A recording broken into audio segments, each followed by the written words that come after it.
Hi, everybody. Welcome to my homestead and welcome to my channel. My name is Jared. If you haven't already, please make sure to subscribe. You guys, it just keeps coming in, just more and more and more. So I found out from Mindy with Temples of Jesus channel, make sure to subscribe to her, that the church's social media accounts put out this message. It says, join us here for a special Easter season message from the First Presidency, 8 a.m. Mountain Standard Time on Sunday, February 16th, 2025, which is tomorrow. And then the text for this post says, greater love hath no man than this, that a man lay down his life for his friends. John 15:13. Join us for a special Easter message from the First Presidency. And it repeats all the details. So this is pretty early. It's only going to be the 16th of February, and Easter isn't for a while. So how out of the ordinary is this? And is this just another thing that kind of points to this upcoming General Conference? I kind of think so. And there's been a lot going on in the last few years when it comes to Easter and also Palm Sunday, which leads up to Easter. But we're just seeing such interesting things out of the church these days and during President Nelson's presidency. So I'm going to show you what I found. Some really interesting stuff. So again, thank you to Mindy. Make sure to subscribe to her. I'll put the link for her channel in the description box below.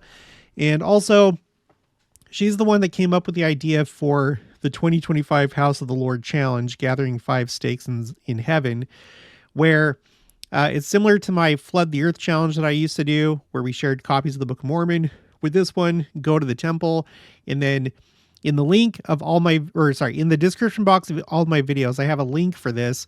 This is a self-reporting thing. If you don't want to click on the link, you can email Mindy, templesofjesus@gmail.com, but you just fill this out. What temple did you go to? What ordinances did you do? How many? And it ends up on this spreadsheet. And as of right now, I have these columns highlighted. Look at the bottom right. We're at 19,349. So we're trying to get to 25,000. We're almost there. It would seem to me that at this rate, we'll probably be there within the next couple weeks. So keep up the good work and go to the temple as much as you can. Okay, so I pulled up this Easter calendar. This is census.gov, and I better zoom in. Okay, so right here. So I wanted to look at this. Okay, so this year, Easter is on April 20th. So we're getting this like more than 2 months ahead of Easter, the special Easter message. And then when you look at the years of President Nelson's presidency, April has always been in April, which it typically is, probably more times than not. If it's not in April, sometimes it's in March. But each year of President Nelson's presidency, it's always been in April so far. It's going to be in March in 2028.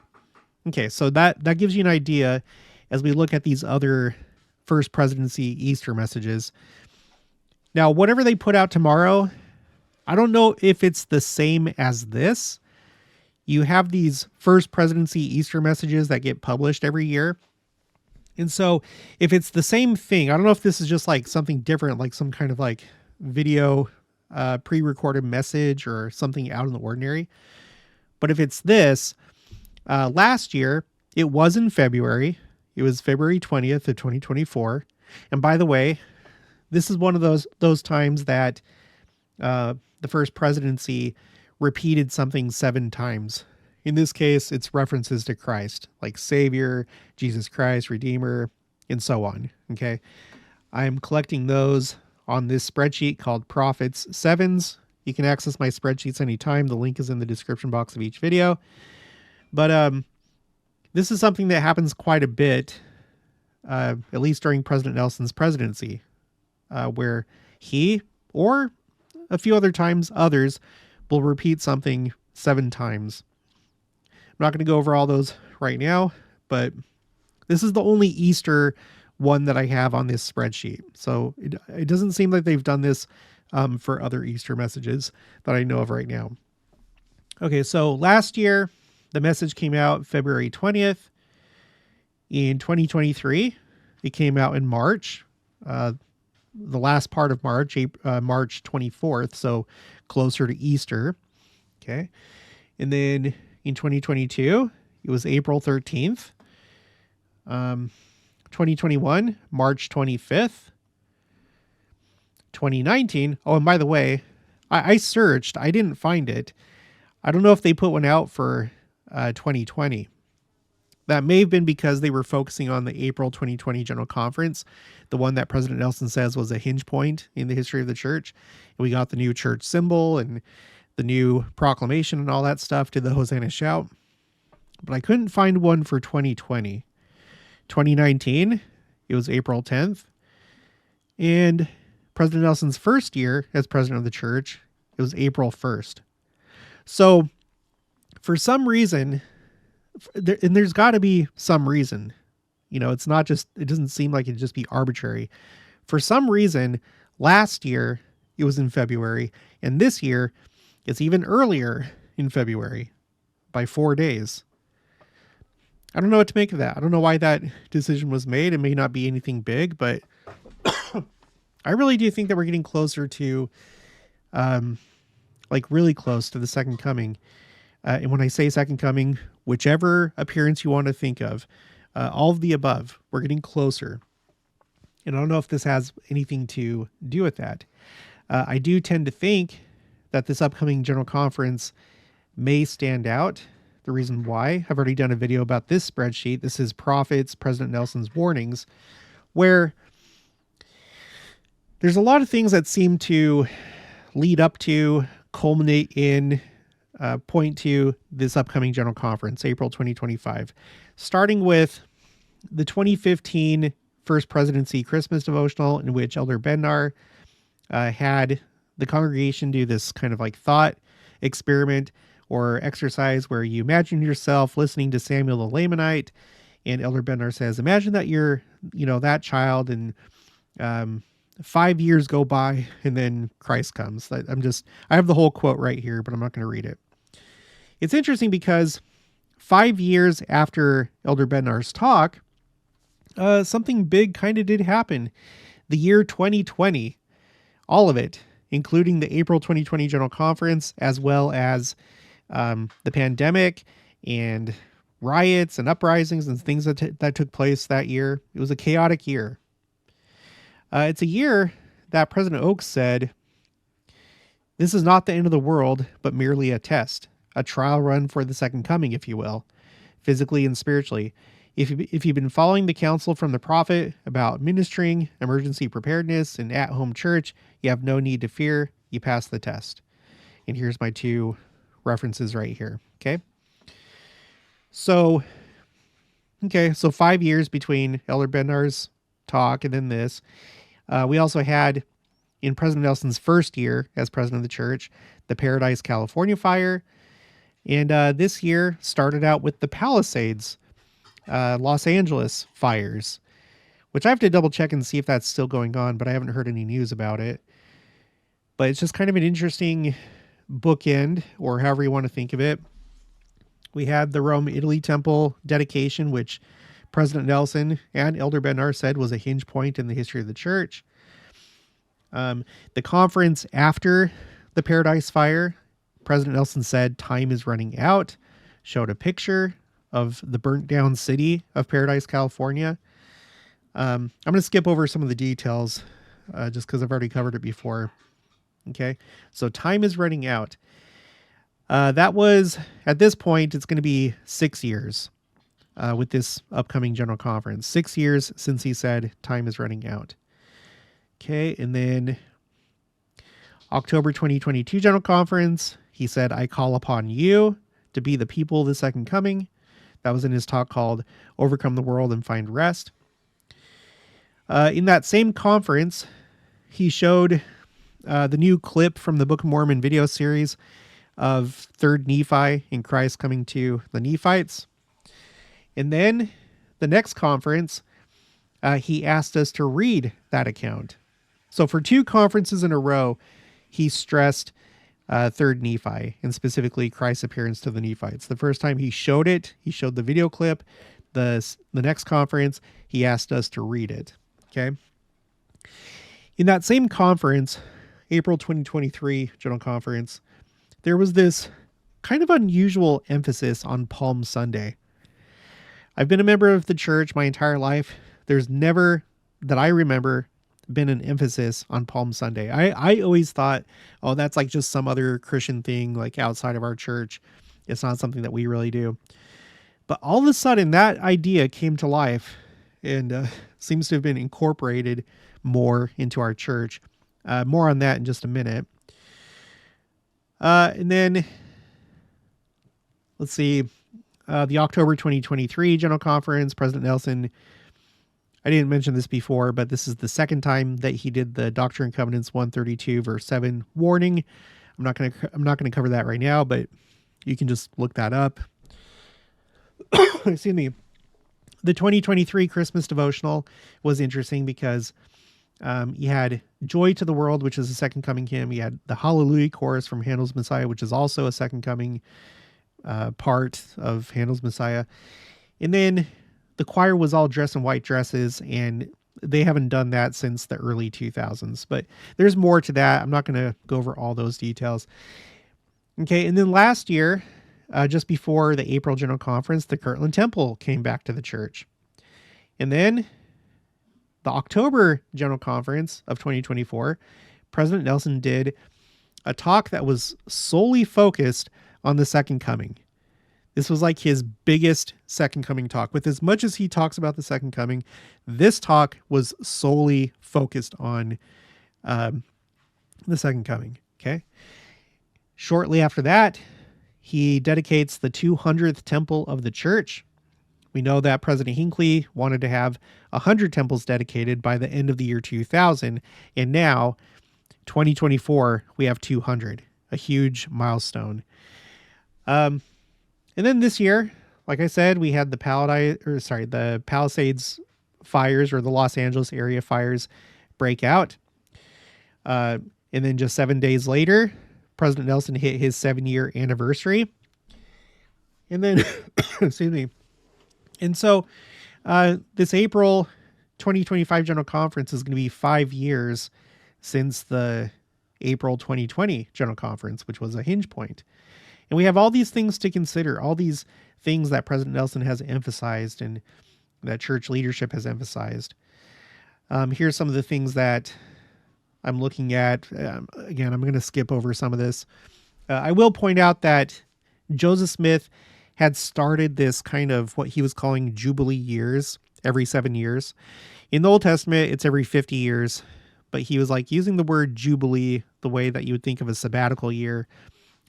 He did that twice before he was martyred. One was in 1836, which was the year that the Kirtland Temple was dedicated. It was also the 7th year of the church. And then again in 1842, right? No, 1843. If that had continued, if every 7 years was a Jubilee year in the church, the way that Joseph Smith was doing it, this is one of those years, and it starts on April 6th. And April 6th this year is the Sunday of General Conference. And that's another thing. It's not too often that you have April 6th on General Conference. It happens, but specifically to have it on Sunday, it's not too often. I've done videos about it. Just trust me. Okay, so again, we're talking about this special Easter message that's coming out tomorrow. It may be happening so soon and in this way, in this context, that this upcoming General Conference may be special. Also, let's look at my spreadsheet called Timeline Phrases. I've added a new word. It's not too often that I do that because I've already searched all these other words and phrases and names and stuff like that. Lots and lots and lots and lots. So it's kind of harder to think of new things to search for these days. But I decided to look up Easter because I wanted to know, has there been an uptick in including the word Easter in General Conference talks? If you're new to my channel, this is a tally of general conference talks that include these words or phrases. So Easter was included in 3 general conference talks in 2024. Before we look at Easter, I just want to show you these two first. You have Palm Sunday and He is Risen.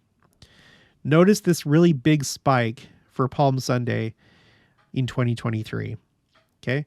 For He is Risen, you also have a spike in 2023. Go back in time and not so much. There's a lot of blank spots or blank cells. For He is Risen, there is another 3 in 1985. There's one in 1980, a couple here in the 60s.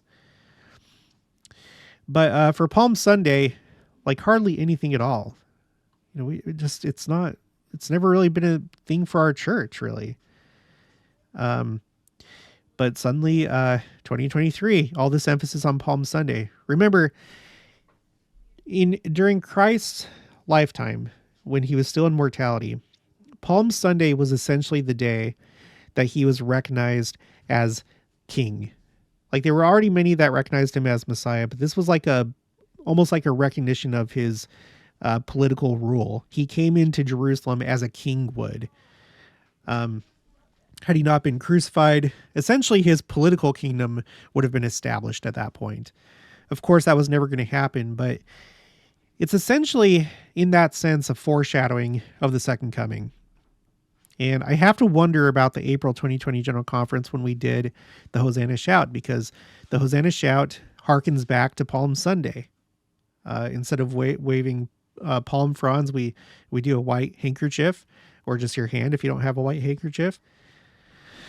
So, and the picture that we're all, okay, LDS Palm Sunday. This picture, this one. Dang, I should have thought about this before I made this video. But this picture is what hangs up in President Nelson's office. Unless it's changed, like when you go to his social media, this is what he has in his office hanging up. I mean, this is, like I said, I think this is just a foreshadowing of the second coming, and we're going to be doing this, and maybe we've already started to do this in our own way with the Hosanna Shout. So, okay, so back to this. So you see a relative spike in recent years for He is Risen. I would have thought that we'd see it a whole lot more, but we don't really. But in recent times, there's kind of a spike. And then Palm Sunday for sure with Palm Sunday. So what about Easter in general? Well, let's go back in time. Let's do it this way. So here's the 40s. You have like one that's kind of like in medium red, 5. That's in 1950.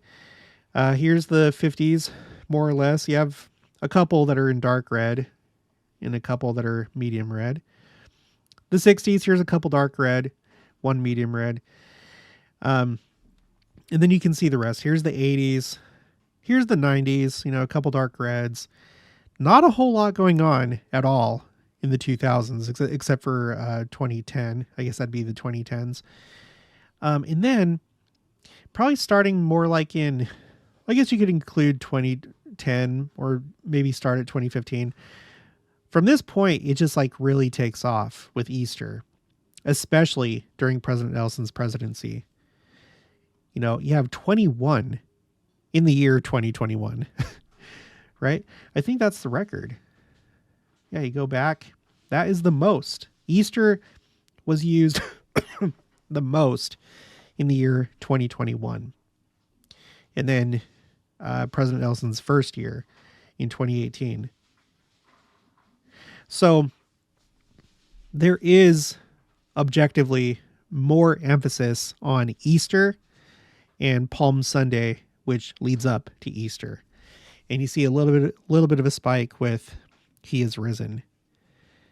And it may just be because we are going to be seeing the resurrected Christ. That's what He is right now. He's a resurrected being. And we're going to see Him for ourselves right now. All we do really is read about it in the scriptures. We also read accounts of prophets in recent times that have seen Him, like Lorenzo Snow, Joseph Smith, and others. But all of us are going to see Him the resurrected Christ. So that might be part of this too. And then lastly, I just want to point this out from the April 2023 General Conference. This was the conference that was really focused on Palm Sunday. And this was the first talk of that General Conference. It's by Elder Stevenson. The name of the talk is The Greatest Easter Story Ever Told.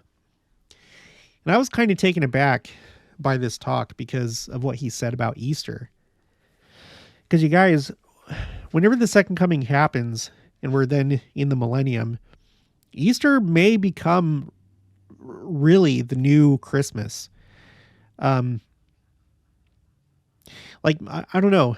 Maybe the day that Christ comes in his glory to all the world, maybe that will be a new holiday.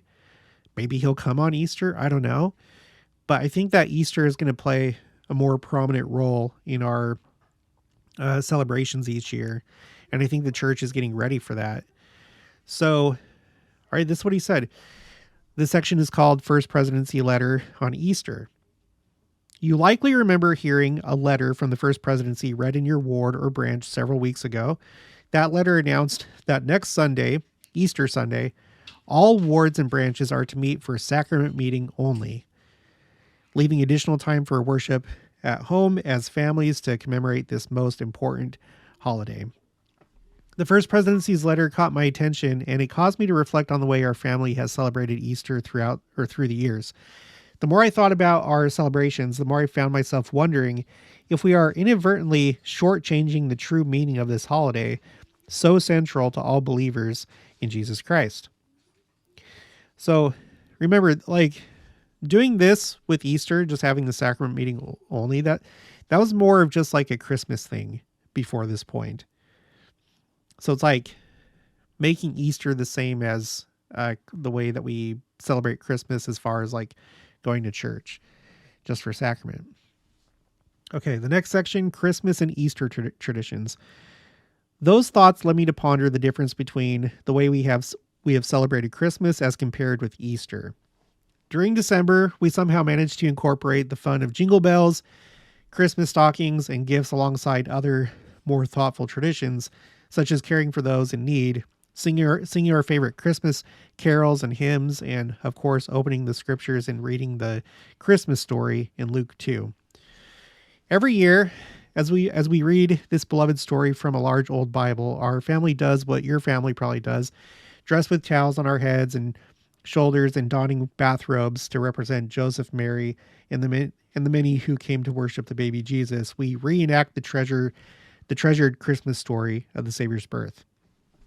Our family's celebrations at Easter, however, have been somewhat different. I feel our family has relied more on going to church to provide the meaningful Christ-centered part of Easter. So again, this is a central concept, being more Christ-centered, not just for Easter, which he's stressing here, but there's been a lot of changes in the church since President Nelson became president to make things more Christ-centered. Okay, continuing. We have gathered to share in on Easter-related traditions. I have loved watching our children and now our grandchildren hunt for Easter eggs and dig through their Easter baskets. But the First Presidency letter was a wake-up call. Not only did they invite us to make sure our celebration of the most important event to ever happen on this earth, the atonement and resurrection of Jesus Christ, includes the reverence and respect the Lord deserves, but they also gave us more time with our families and friends on Easter Sunday to do so.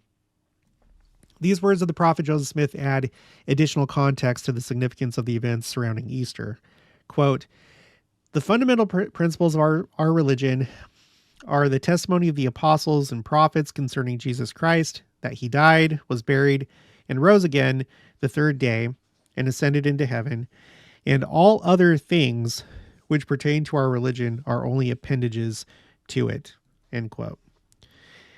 Lisa and I have discussed ways that our family can do better during the Easter season. Perhaps the question we have asked ourselves is one we could all contemplate. How do we model the teachings and celebration of the resurrection of Jesus Christ, the Easter story, with the same balance, fullness, and rich religious tradition of the birth of Jesus Christ, the Christmas story. It seems we are all trying. I observe a growing effort among Latter-day Saints toward a more Christ-centered Easter. This includes a greater and more thoughtful recognition of Palm Sunday and Good Friday as practiced by some of our Christian cousins. Now, I'll just say right here, I have never, ever observed Good Friday or even know how to do that or what that's about. I know I can use Google. Maybe we'll try and do that, but it just, right now, it's kind of a foreign concept to me. I don't know about you guys. Let me know in the comments below. All right, continuing. We might also adopt appropriate Christ-centered Easter traditions found in the cultures and practices of countries worldwide. Okay, so maybe we can do some research and see how other people do Easter. New Testament scholar N.T. Wright suggests, quote, and this is the part that like really, for some reason, stuck with me. We should be taking steps to celebrate Easter in creative new ways in art, literature, children's games, poetry, music, dance, festivals, bells, special concerts. This is our greatest festival. Take Christmas away, and in biblical terms, you lose 2 chapters of the front of Matthew and Luke, nothing else.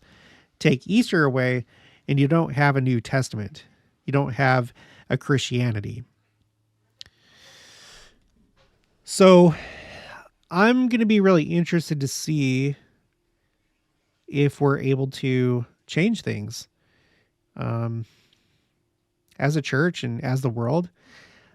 It's just, one thing that's kind of hard is when we talk about Easter, we're talking about his crucifixion. And that doesn't really give you warm feelings like the birth of Christ. It's certainly more important. And of course, we don't just like fixate on the crucifixion. We think about him being risen, like him being resurrected.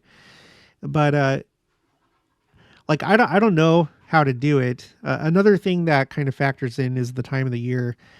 Because Christmas in the Northern Hemisphere coincides with winter, you have all this like wintry aesthetic and things that factor in, like being warmed by the fire and snowmen and it like those things get brought in.